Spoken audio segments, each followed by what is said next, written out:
The map is not the destination, but it does not hurt to have one if you are lost. Whether finding your way through an ancient crypt or pursuing the most wonderful thing in the universe, a map can come in handy. Ask any fantasy writer, just look inside the cover of their book. But how much is too much or too little? What are some tips and tricks for making your own maps for use in world building? What are the essentials for building a map that your readers or players will interact with? Today, our panelists carve out the contours of knowledge regarding map making. Speaking of ancient crypts, SM Hillman is here to talk about 4 role-playing games you may like if you're a fan of Dungeons & Dragons 4th Edition by Wizards of the Coast. Near the end of today's episode, we give you everything coming up this week on our Go Indie Minute. And then we send our panelists to the unknown territory with a game of hidden places in our Epilogue. So pick up some pencil and parchment and settle in for a fun hour of drawing lines. It's time for another groundbreaking episode of This Week in Indies with your host, SM Hillman.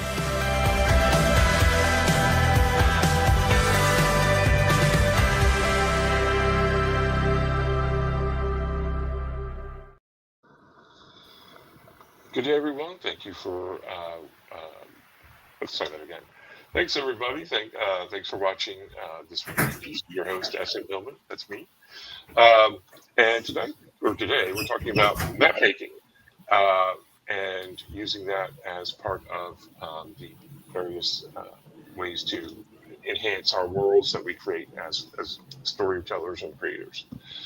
Before we get too deep, and we will also have a special first time, I believe it's the first time, live, because I didn't get it recorded, is our Indie Game Connection today will be me talking to you live right here. So look forward to that. Okay. So before I mess everything up, hey, look at that. It kept everybody in the correct place.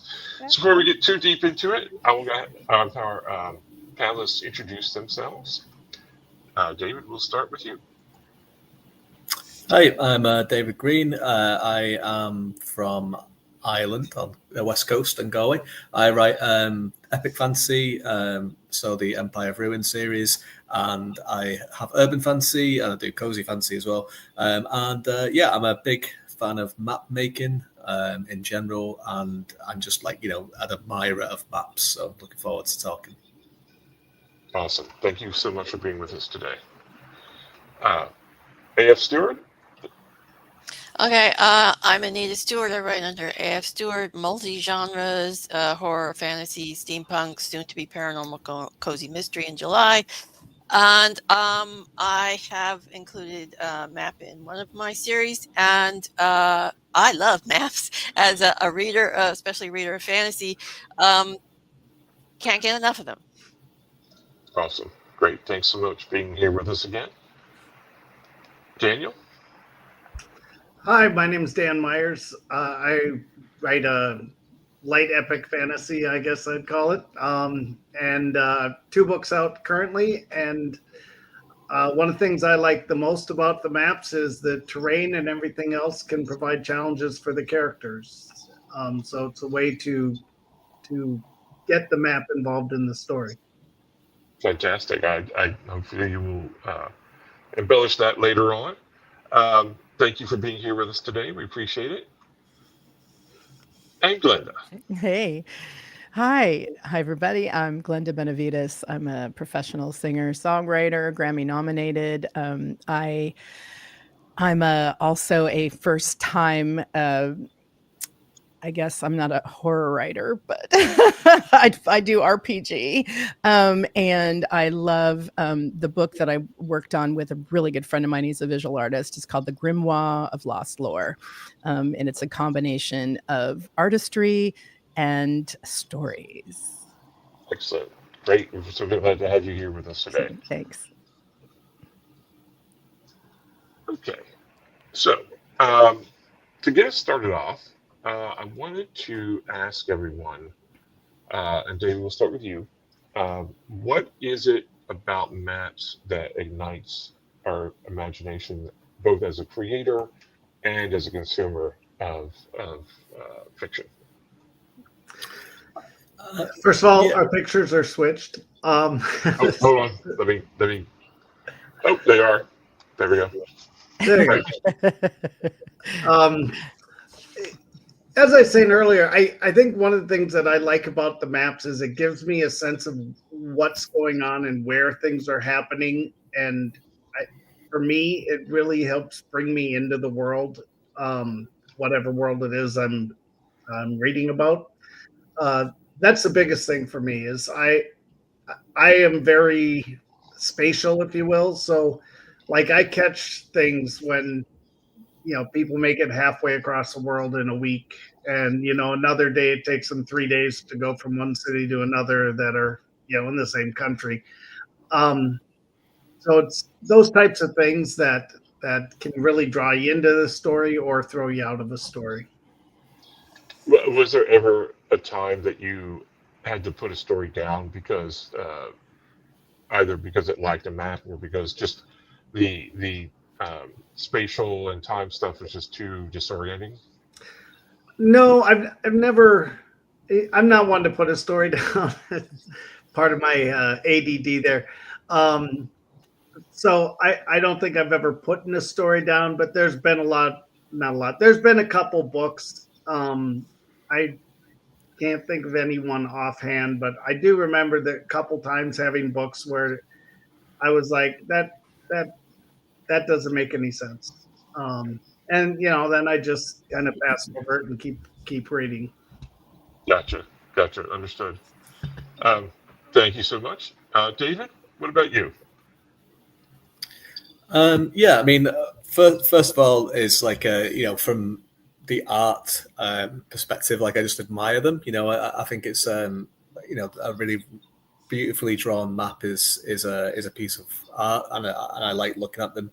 In terms of kind of like the storytelling part of my brain, both as a reader, as a writer, and then as a reader, I like looking at the maps and just kind of thinking about the possibilities of what else is there in between these places. So you look at these maps and you'll have the main landmarks and you'll have the main cities and towns and settlements, and that's cool because you look at them and you look at the names, you look at how they're drawn and all that kind of stuff, and you can kind of imagine them before you reach there.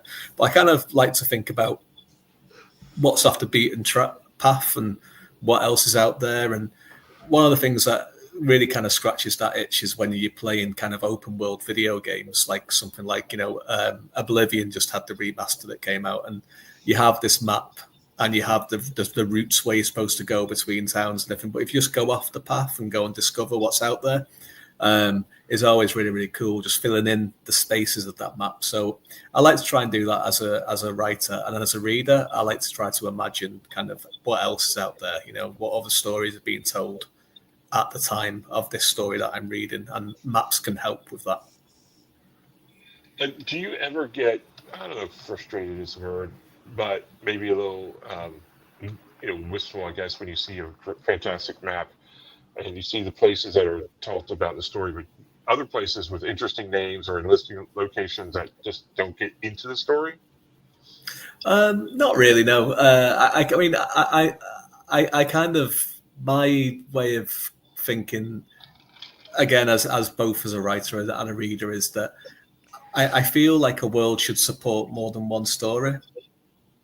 And I think that, once you've told that story in there's no reason to kind of go back to it and tell other stories at other points. I mean, the world should be big enough and robust enough to support many different things that are happening. So when you kind of see these places, it just kind of, it has that spark of mystery about it, but it makes the world feel more believable and real, that these are places that people might mention or that you might see on a map but aren't involved in that story, because that's what it would be like.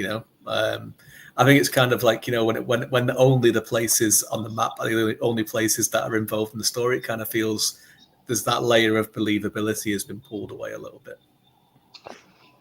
Absolutely. Thank you so much. Glenda, what is it about maps that inspire you? Yeah, I absolutely love them.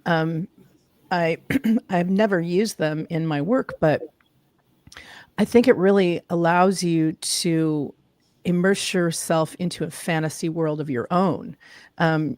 Like if I'm just like, I'm looking in Scotland right now for churches that are for sale. So it's just like it helps you just dig into your own world, your own fantasies, your own like, oh, I wonder what that looks like, and you start to allow your imagination to really expand out. Because you're looking at this place, you're looking at the name, you're seeing the map, you're seeing what's around you. Then you start to fantasize like, oh, I wonder what the people are like. I wonder what they do. Da, da, da. So I think maps are beautiful, yes, as an art piece, and just so valuable. Not so much as far as what I've used in my own work as like a physical map, but mapping itself, I create a structure, inside of writing. So that kind of mapping. Right. We've talked a lot about fictional maps, but you brought up the fact you're looking at Scotland. So the real world, right, Yeah. in itself has so many places that we'll never go to, and I think that often inspires us as well, right? Absolutely. And it inspires us to the point of like, you know what, I am going to go. I am going to go there. I'm going to get a ticket now. Yeah. Absolutely. Yeah. And then there's the whole cultural and whole historical aspect to it that you get to find your own roots. If that makes sense. True. Yeah. Absolutely. Do you think the magic is there with electronic maps as much as, or digital maps, I should say, as much as like holding a real map in your hand? Do you feel like you're still just as much magic in the digital as there is in the physical? That's a really great question. I mean, I think they're both different in the sense of they're giving you a different experience. So like for me, the digital is it helps me be practical, I guess. Whereas I have some really old maps that were actually in the old Time magazines or something. I can't remember. It was like they were old, but it was so beautiful because you could actually pull them out and touch them, and it's like a piece of art, that you're experiencing, and you get to fantasize. Whereas when I'm looking on a map in digital, I can move it around. I can make it come up closer. I can see the streets. Those type of things. So it's more, I guess, functional and quickly. Whereas like the physical map is this beautiful art piece. It's like, Right. I'm going to frame that. I actually have. It's the Boston one. So Awesome. Great. Great. Yeah. Thank you so much. Yeah. AF, what about you?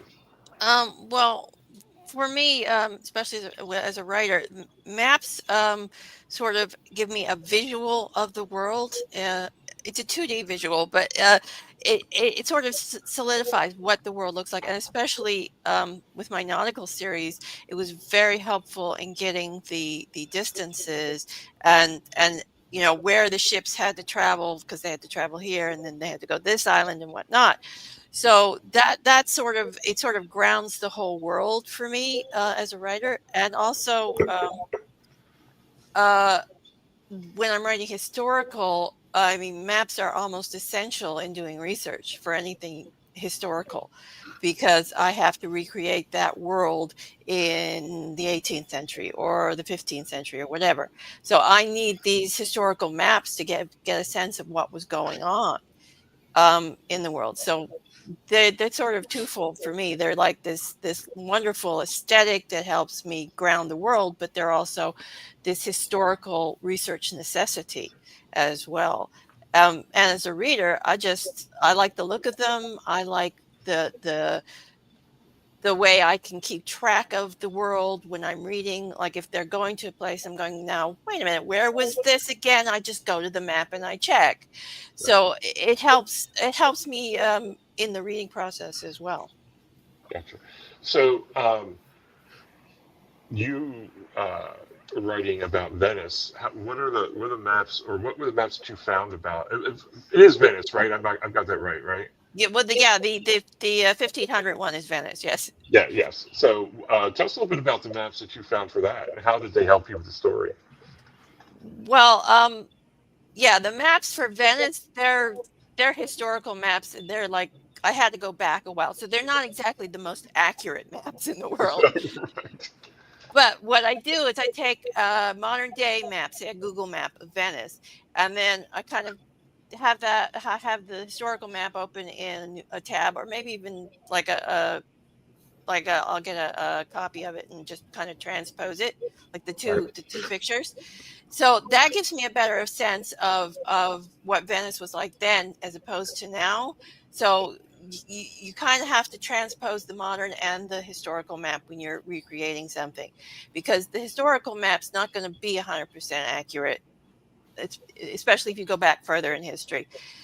So, but you're not going to be able to use the modern map either, because there's a lot of stuff and landmarks that are out there on the modern map that didn't exist Yeah. in the 1500s. So you kind of have to do your research, and then you have to, so like with one of my books, I took the Google map of Halifax, because it's set in Halifax, Nova Scotia. I took the Google map of Halifax and I put actual points from my story where they would be on the modern map, so I would know when I'm writing, okay, so this is actually here in the city, right? Yeah. Anyway, so you can use modern maps too to help with the research as well. Excellent. Awesome.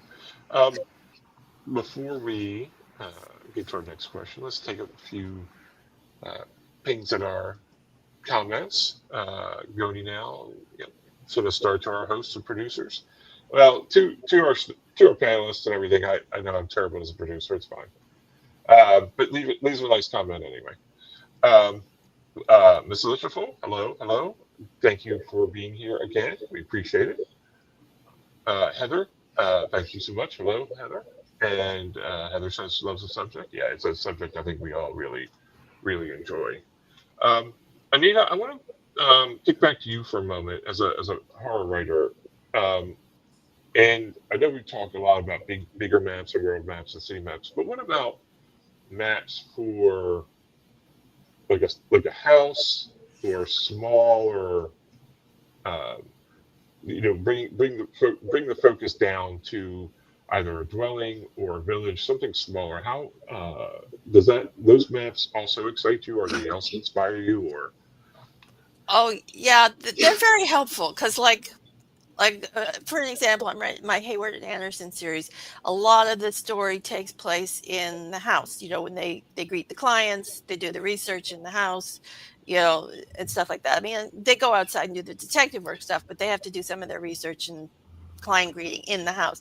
So I had to kind of map out the house, like where's the door, where's the kitchen, because when they go and eat lunch, you have to know, and do they have rooms upstairs? So when I'm mentioning these rooms, I have to know where they are. Are they upstairs? Are they downstairs? So I mapped out the entire house, like the blueprints of the house, for that particular series. right? Have you produced those, or have you put those in one of the books? No, or you I just have. use that for yourself? No, I mean, they're short stories, so I didn't bother with those. Right.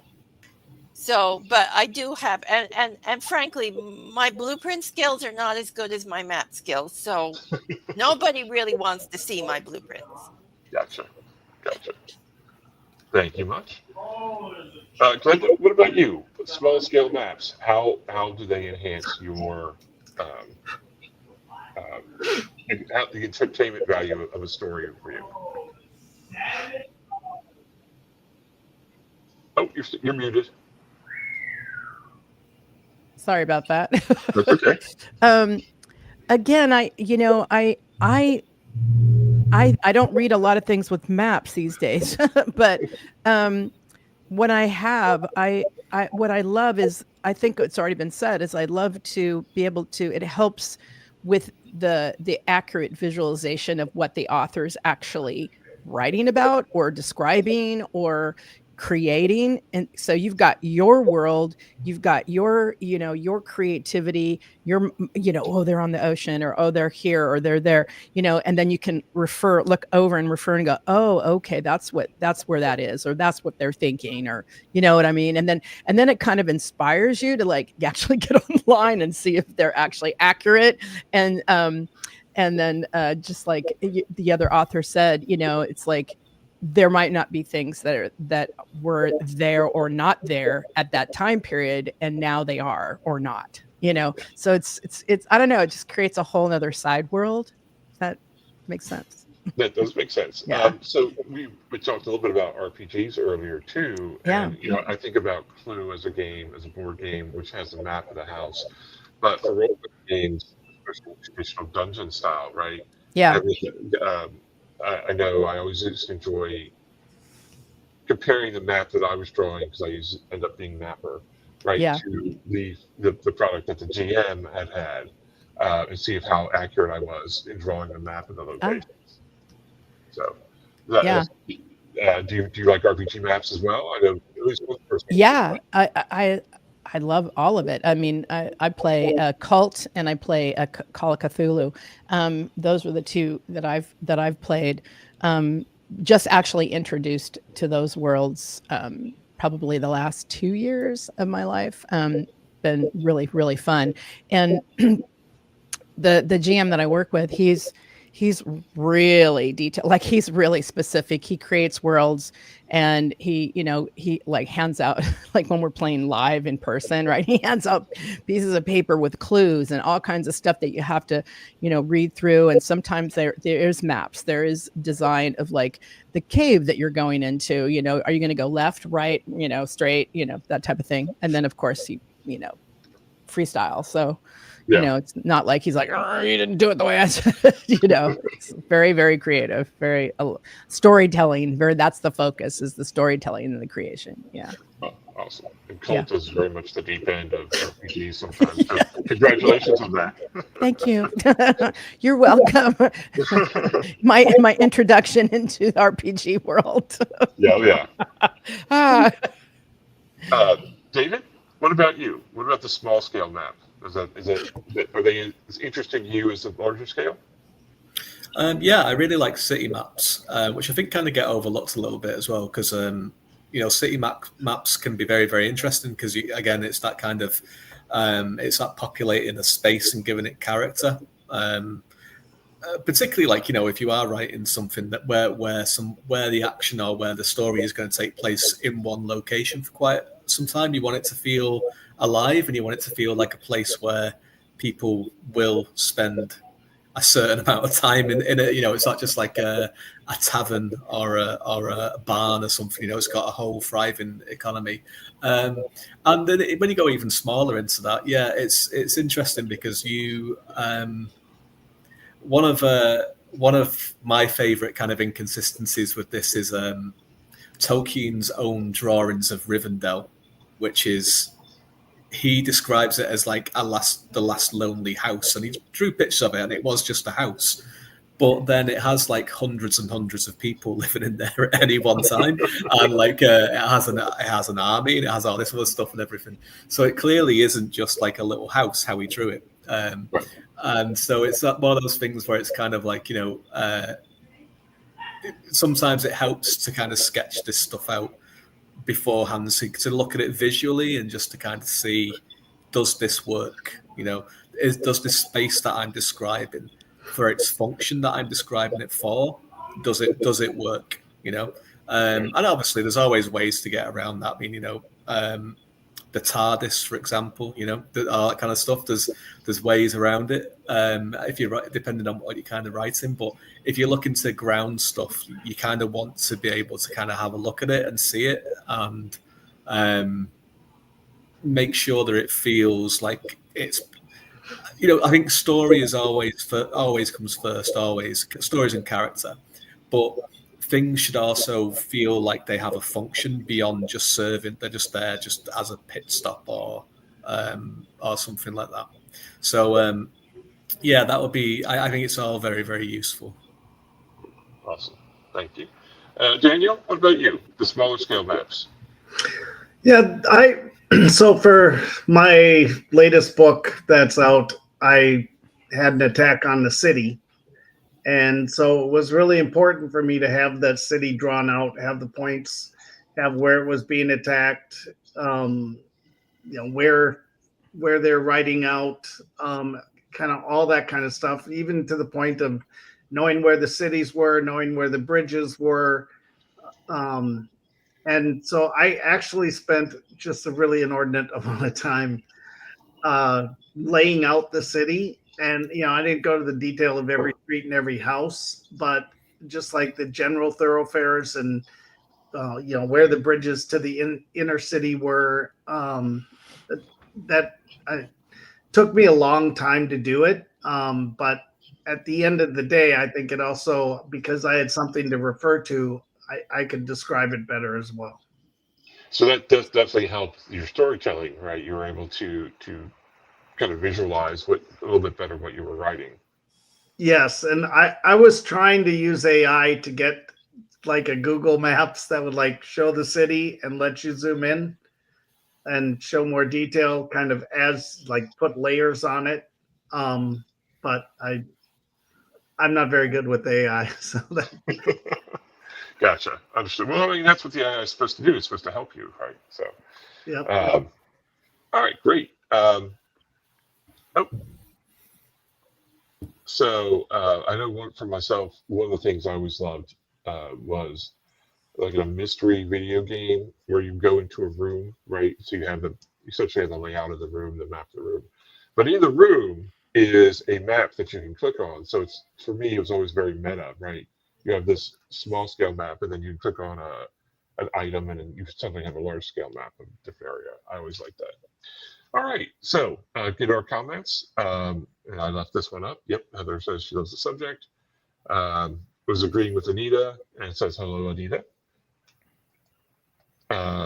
Joe, like, where's the kitchen? Where's the dead body? Yeah, so Anita's story is like, where's the dead bodies? Where's that at? Well, actually, I did have to know where. Well, a headless corpse, technically, but was in the So he's right. Elizabeth says, I know a copy editor who discovered by drawing on a map of the house that the author accidentally had one of their characters walking through a wall. Interesting. Joe, or Goni now, for token moderation is a dirty word. Well, and Heather responding to Elizabeth, I at least track where things happen and put that in my style sheet. Sometimes I draw it out too if I really need help to visualize it. So, yep, absolutely makes sense. All right, let's pop on to our next question, and I'll just throw this out to anyone. How do you decide how much map is needed for a given project? You personally, and anyone can answer this one. How do you decide how much map you need for a given project? So, like as an example, Tolkien has a whole giant world map, whereas Moorcock only creates what he needed for that particular story. So, yeah, I think for me, I need enough map to understand where and what's happening. I don't have a world map of my entire world. I just have the continent where most of the stuff exists on. But I don't need that because nothing happens outside of that continent related to the story. And then I draw a lot of maps of like when I'm doing scenes and everything else. So I mean, for me, I just need enough maps to be able to visualize it. And when I'm reading a story, the same thing. I want to have enough detail to be able to understand what's going on and where it's going on, where it's happening. Got it. Makes sense. Thank you. Anyone else thoughts on how much map is too much? David, you look like you're thoughtful. I'm always quite thoughtful. It's whether my thoughts are worth sharing or not is another matter. I will start off with quite a filled-in map, but I will also leave myself enough leeway so that if I need to make adjustments to it, then that is also fine. And it depends on the kind of story that you want to kind of tell, but I will kind of do a lot of work on that in terms of the world building and in terms of the map and everything else beforehand, because I like to world build from like I like to make like kind of sayings that are based in the world, and I like to kind of have characters that come from different places have stuff about how their dialogue and how they speak and how they look at things. So I like to see, like, if they're from a certain place, I like to see what that place is like. So if it's like, you know, if it's a port city, for example, they might have a lot of like sayings about the sea, and they might have a lot of different things like that, or, you know, and so I kind of like to do a lot of that kind of stuff at the start. And then obviously to visualize the distance between things, but then also as well, like if it's a little bit where I'm kind of doing it, because I'm not quite a plotter, but I'm not a pants reader. I'm somewhere in between. So I'll kind of know the rough outline of the story, but then if it's kind of going somewhere, I'm like, I need to do something else here. Then I've got that scope to be able to go in there and say, well, they're in this place. There is another thing here, an obstacle of some kind, or something else. So yeah, so it's kind of, I'd say like 70% of it is done before I start writing. Gotcha. So it helps with the cultural aspects as well, the map. Yeah, sure, yeah. Yeah, I think symbolically for me, you know, I'm doing historical fiction. I mean, there's a variety of pieces in the grimoire. So there's a couple of stories in there that I mean, if you look at from not an actual map, but I map it out because there's a story I'm telling that's kind of in real life that actually really happened. So, but I'm taking it to another direction. So I kind of like create a map, but not written down or designed or anything anybody needs to follow. So, but I have to create my own map. So that's interesting. Yeah, absolutely. You know, you're doing it for to keep things straight in your head, right? Yeah, exactly. Where do I want to go with this? What journey am I telling? Story. Right. Yeah. Absolutely. For me, the maps kind of evolve with the story. Like for the nautical series, I started with the big world map so I could get an idea of where the islands are. But as they moved around, I had to make more maps for those places. And then I had to make the mystery map for the last book in the series, a visual representation of the map given to the main character by his mother. So, and I actually made two versions of that for the book, which is the original map that he gets that is just glyphs, and then the revealed map, which shows the places on it. So that was interesting. And like for the Hayward and Anderson series, like I said, I did the house map evolved as the more places they went in the house. I had to look up the research to know how many rooms could a Victorian townhouse actually hold, and then make the map for the house. And I also had to do a lot of research onto the streets, because in one of the stories, The Headless Corpse, they're moving through London, right? So I had to do a lot of research to know, okay, so where can they move? How fast can they move? Which streets are where? Double check them to make sure that those streets existed in Victorian England, even though it's alternate history. You want to be as accurate as possible and things like that. So for each story, the maps evolve for me. Right. Gotcha. And I also see there's a high degree of verisimilitude that you want in your maps, right? You want them to be, even fictional maps, you want them to make sense, right? Yeah. All right. So now is the time for our indie game connection with your host, SM Hillman. That's me. But you and even though I'm going to do it live, you do get a cool intro. So here we go.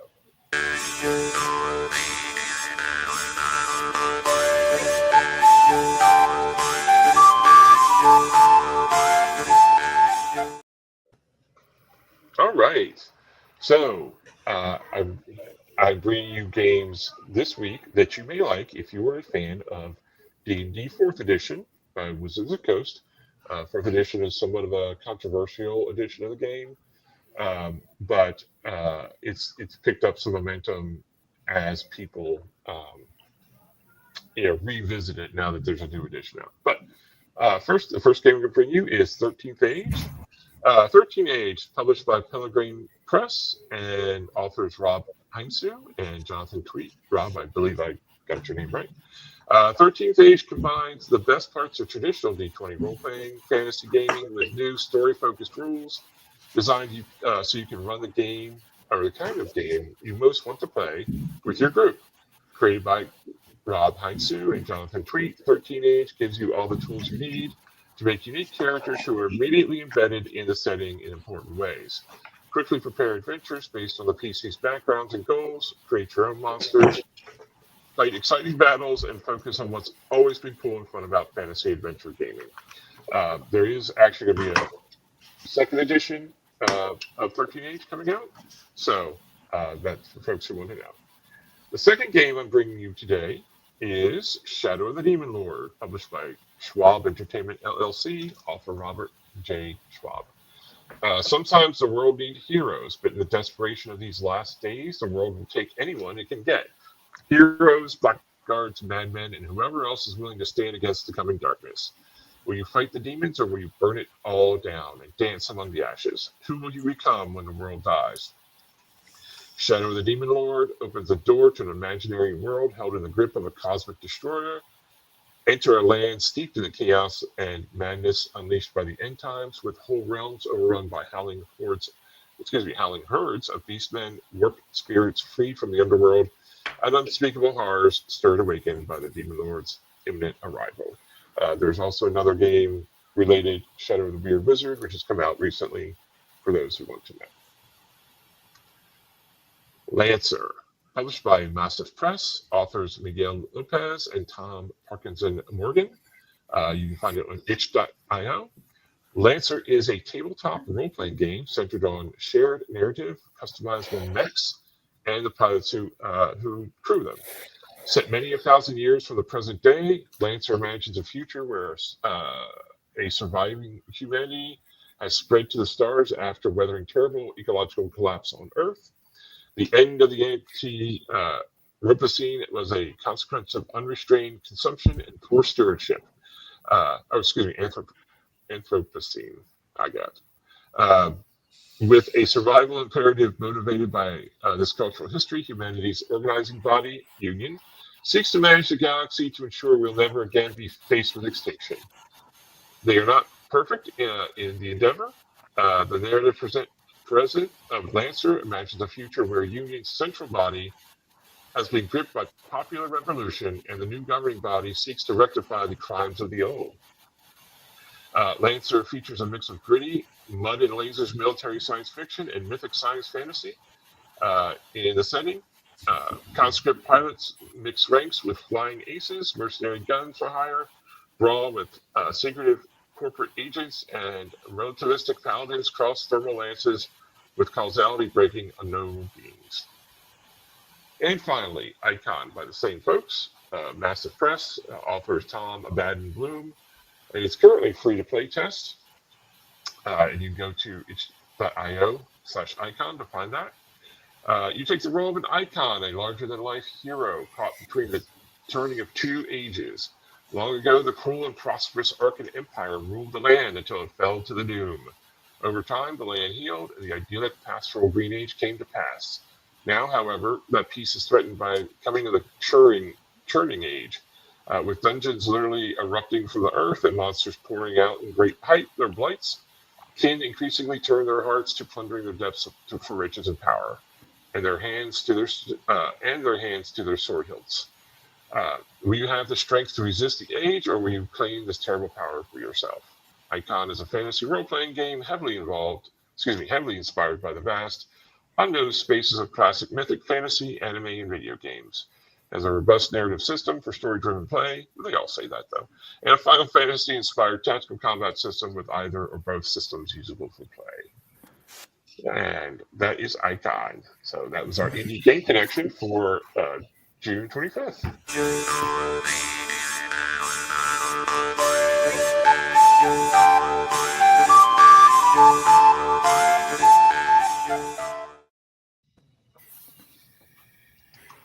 Awesome. Thank you all for watching that. All right, no new comments. So, again, I'll go ahead and throw this question out to everyone. I think you guys have sort of responded to that already. So, for those who've made maps or used maps, what kind of response have you gotten from readers in terms of good response, bad response? Hey, I loved it, or I didn't find it accurate. Have you got any feedback from the readership about your maps? No. They haven't hated it, they haven't loved it, but I'm assuming that they looked at them. So Awesome, gotcha. So I include one in every book that I send out, and it's just separate, and I've kind of folded inside the cover. And I've gotten some comments that people really like that. I have my big one that when I go to conventions, I usually hang that up in the room.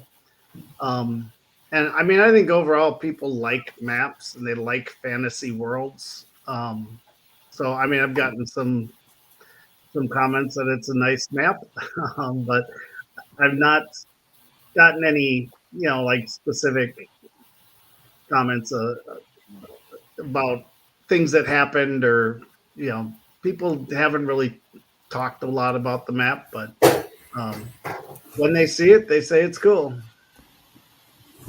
Which is always good, for sure. David or Glenda? No comment. I have no maps. Yeah, I mean, I've had a few comments on it. Usually, sometimes it's like, "Did you do this yourself?" Which I'm not sure if that's a good thing people are asking me or not. But there was just last week, I think someone in my Discord group asked about the map. Actually, I think so, unless I'm hallucinating it. But they sometimes say, I think it's one of those things, like particularly with like epic fantasy, they're expected to be there, to a certain extent. So if they're not there, it becomes more of a, I would have liked to have seen a map with this, because like so it's I have seen some of those come, not about my stuff because they're in there, but I have seen it with other writers when there hasn't been a map and people were like, "What, I wish there had been a map for this." So it is that kind of thing where it is expected, and it'd be more noticed if it wasn't there, I think, but you do, yes, like, sometimes you get that sort of thing, like, happy that it's there, like the map, not quite what I expected sometimes, because, that's the thing as well, that you get some people that I have sent out arcs that didn't have the map ready yet, and when the map came, they were like, "Oh, I'd expected this to be a little bit different," or whatever, which is interesting, because I asked them why, because in case there's something in the writing that gave the impression, and the answer was, "I'm terrible with directions, so it doesn't really matter." And I was, "Oh, okay, that's fair enough."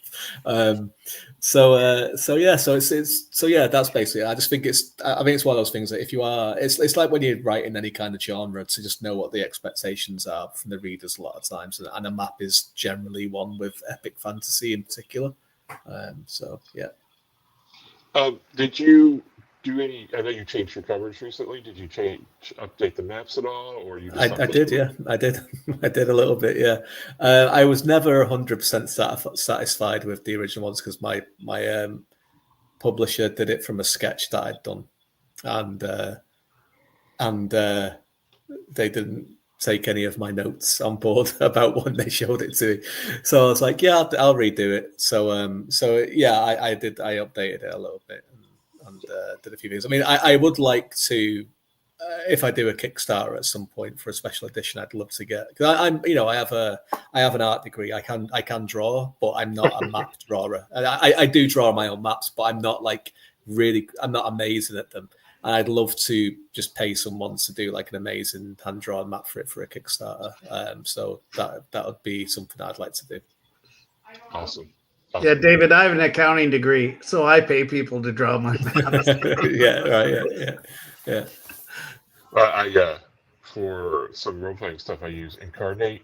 This is not product placement for Incarnate. And it makes me look like an amazing artist, and I am not an amazing artist. So. It's good. That's what I use, and that's what I used in these books, was Incarnate. It's really good. Yeah. Yeah. It makes us look a lot better it makes me look a lot better than I am. So, okay. So last question I want to throw out to everyone. We always talk to, and Glenda, this may be very relevant for you. People who are just getting into a particular thing, part of the writing or whatever. For the new writer, who might be thinking about using a map, what's one piece of advice that you would give to them? Like something that you think is necessary, or just something to get them off to a good start. In regards to mapping or whatever, yeah. Yep. Yeah, I would say, know your genre. I guess I would just say,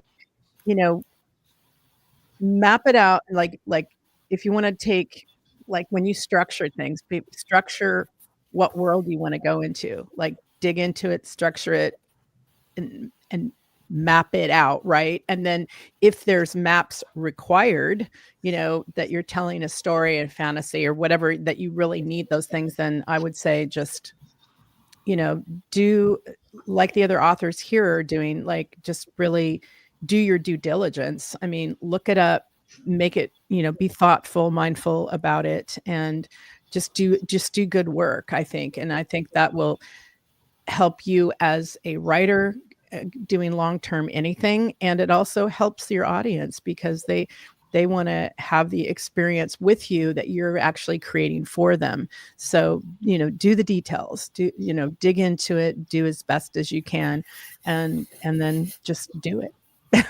Just go for it. Awesome. Thank you so much. Anita, what about you? I would say pay attention to basic geography, especially if you're doing a world map for fantasy, because you need to know that mountains go into foothills and the way the rivers flow, into water, not the other, and you need to know what deltas look like and things like that if you're going to put them on a map. So just know your basic geography so you don't get it really, really wrong. Right. And if you didn't pay attention to that in school, find someone who did. Yes. Awesome. David? Make sure everyone loves fancy font, but make sure that it's legible. Because obviously readability is the key thing. So make sure the font can be seen, that it can be read, and also a lot of the time as well, unless you're paying for color printing, the maps that's going to be in your book are going to be in black and white. So make sure that the contrast works so it can be seen. Those are great points. I know for me, getting on the years, I need new glasses. Good contrast and legible fonts are really, really important for me as a reader.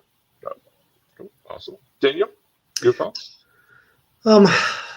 These guys covered pretty much everything. I one thing that I'll add is consider how weather patterns in your world go.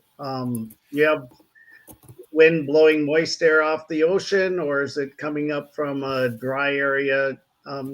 Kind of what, like Anita said, the downwind side of a mountain is usually drier than the wind side. Just silly things like that, but they're little details that can really help improve the believability and get people more entrenched in your world. Absolutely agreed. Again, verisimilitude is very so yeah, totally good. Great advice. Thank you. We all appreciate that. All right, so now we have our Go Indie Minute for items that are coming up this week. Monday we have. Let me get some of our text here. So Monday we have at 7 p.m. Eastern. All times are Eastern Time, U.S. Spotlight on the Multiverse, guests Woodrow Hill and Jesse Ann York. That would be good. Both those folks are very entertaining and smart people. You'll like that. Not that the other guests aren't. I'm just saying. Tuesday at 8 p.m. First Time for Everything with Juliette Rose, guest fantasy author Ryan Knoll. Wednesday at 8 p.m. Again Eastern, Page Numbers with Bob Magoo, guest star Stuart Jaffe. That should be very entertaining. Friday at 9:30, Spotlight on the Multiverse, Game Room Play Track demo with SM Hillman and Joe Compton, where I lead Joe through his first role-playing game ever. Should be a good time. And our Saturday matinee at 6 p.m. This Saturday, Saving a Seat, Brian Tan and Joe review an indie female boxing movie, an indie thriller movie, and Joe shows Brian one of his favorite movies from 2023, all leading back to at noon next Sunday, this weekend, Indies with Joe Compton hosting a panel on low-cost ideas to find readers. Thanks, everyone, for being on the Go Indie Now Network and for watching us. So now we're going to go play our Epilogue game. So in Epilogue, I have some questions, and the last panelist standing is gets to lead us out with the It's Always Time to Go Indie Now. So here we go. This is special. We get to lead off not with just our Epilogue picture, but with our first question is a Stephen King question. All right. So, which of these towns in Maine is real? Maine, USA. A, Haven. B, Chester Mill. C, Orono, yeah. And D, Jerusalem's Lot. And Daniel, we'll start with you. Which one of those is real? I'm going to say B. So Daniel says B, Chester Mill. Okay. Anita? I'm going to go with C. The one I have a hard time pronouncing? Okay. Yeah. Glenda? Oh gosh, I would say I would go with C. Okay. Yeah. That is correct. Chester Mill, Orono is the correct answer for that one. So Daniel, boom, you're out. And Anita and Glenda, you're next up. All right, so it's a little bit, I don't know, a little bit tougher maybe. In which of these properties is Andor not a place? Wheel of Time, Star Trek, Lord of the Rings, or Star Wars? And the question is, in which of these properties is Andor not a place? Glenda? Say the options again. Star Trek. It's probably Star Trek. I think that's all. Okay, so your answer is Star Trek. Yeah. Anita?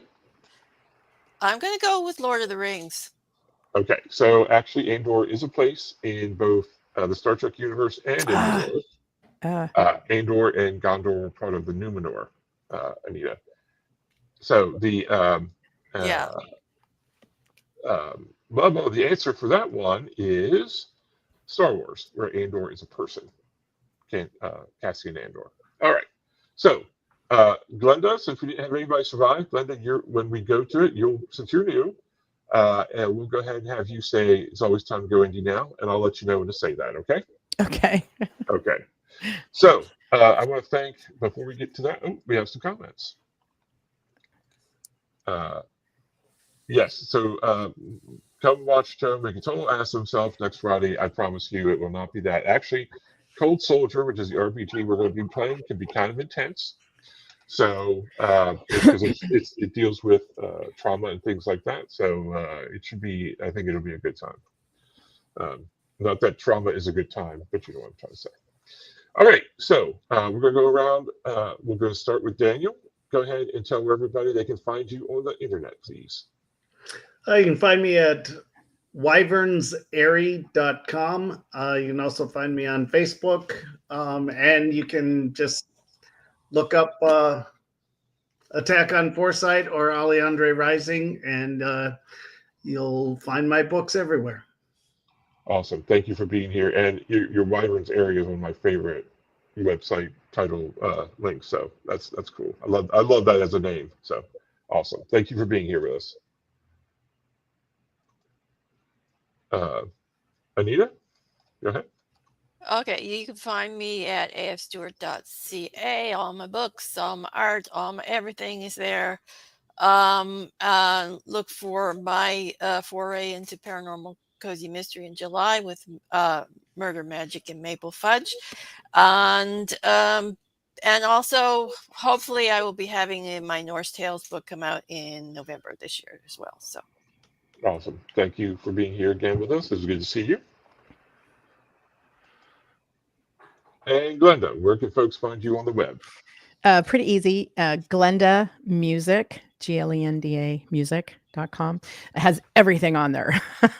So, if you can find my Grimoire Lost Lords on Lulu Publishing. So, but most of my stuff is on Amazon. I have other books. They're nonfiction. Yeah. Gotcha. Thank you so much for being here with Yeah, us. Welcome. thank you. We appreciate having you here.